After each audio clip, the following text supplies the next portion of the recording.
কিন্তু যেদিকে পাড়াপাড়ির বার্তা আসবে সেদিকে কি করবে, তাকে শ্মশানের ঘাটে নিয়ে চলে যাবে।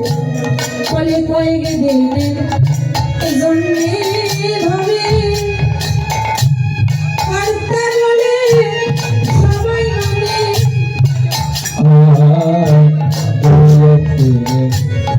জন্য ভাবে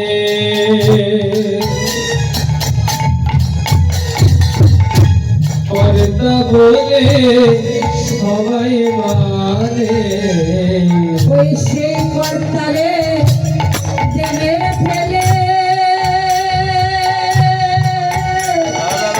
ওই পাড়া পারে কর্তায় আর মিশে মায়া গোবর্ধনী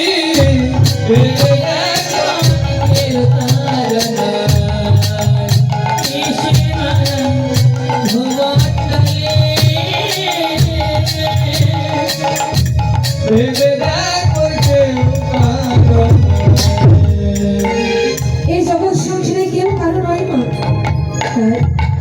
জীবনে জৈবনে যাহা কিছু আছে গৌর ছাড়া শোকে দাও। এই জগৎ সংসারে গৌর ছাড়া গোবিন্দ ছাড়া তোমার কি অপূর্ণ। এটা হচ্ছে অভিনয় মঞ্চ। এই অভিনয়ের মঞ্চে আমরা কেউ বা কারো মা হয়েছি, কেউ বা কারো দাদু হয়েছি। এই যে অভিনয়ের পর্ব চলছে, যেদিন অভিনয়ের খেলা শেষ হয়ে যাবে সেদিন সকল কিছু সমাপ্ত হয়ে যাবে।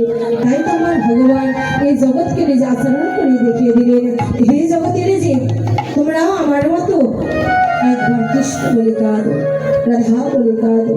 দেখো আমার ভগবান 4 যুগ অবতার হয়েছে। সত্য যুগে যখন আমার ভগবান এসেছিলেন, ভগবান হয়েছিলেন শঙ্খ চক্র গদাধারী। ত্রেতা যুগে যখন আমার ভগবান আসলেন, ভগবান হয়েছিলেন ধনুর্বাণধারী। দাপর লীলা যখন আমার ভগবান আসলেন, ভগবান হয়েছিলেন মুরলীধারী। এবার কলিযুগে যখন আমার ভগবান আসলেন, ভগবানের হাতে কিছু ছিল বাবা, ভগবানের হাতে কিছু ছিল। ভগবান এবার কাঙাল হয়ে আসলেন। যে ধন গণকে ছিল গোপনে, সেদিন মধুমাখা ধন নিয়ে আসলেন। কেন? এই কলিযুগের জন্য। আমার ভগবান এই কলিযুগের জন্য সুবিধা করে দিলেন। সত্য যুগের মানুষ আমার ভগবানকে পেয়েছিল, যুগ যুগ ধরে তারা ধ্যান তপস্যা করে পেয়েছিল। এই কলিযুগের মানুষকে এত ধ্যান তপস্যা করতে হয় না। ত্রেতা যুগের মানুষ যাগযজ্ঞ করে ভগবান লাভ করেছিল। কত বড় বড় যজ্ঞ করেছে, অশ্বমেধ যজ্ঞ, কত টনে টন ঘি দিয়ে মধু দিয়ে কত কি দিয়ে যজ্ঞ, ব্যক্তি ছাড়া তো যজ্ঞ হয় না, যাগযজ্ঞ করেছে। দাপর যুগের মানুষ পূজা অর্চনা করে ভগবান লাভ করেছে। বাবা এই যে ব্রজের গোপীরা আমার ভগবানকে যে প্রতিরূপে পেয়েছিল, এমনি এমনি পায়নি গো। তারা 1 মাস, কার্তিক মাস যেটা আমরা বলি নিয়ম সেবার মাস, ওই নিয়ম সেবার মাসে তারা 1 মাস 24 সন্ধান করি, 24 সন্ধানে খেয়ে যখন মাস পূর্ণ হলো, 30 দিনের দিন, 31 দিন যখন পড়লো, তারা মা কাত্তায়নী দেবীর বালিকা দিয়ে একটা মূর্তি তৈরি করেছিল। মূর্তি তৈরি করে তারা সকলে ভগবান মা কাত্তায়নী দেবীর কাছে প্রার্থনা করলো, মা গো তোমার কাছে আমরা ধন ঐশ্বর্য টাকা পয়সা কিছু চাই না, তোমার চরণে আমাদের এই নিবেদন। ওই নন্দের নন্দন শ্রীকৃষ্ণকে যেন আমরা প্রতিরূপে পাই।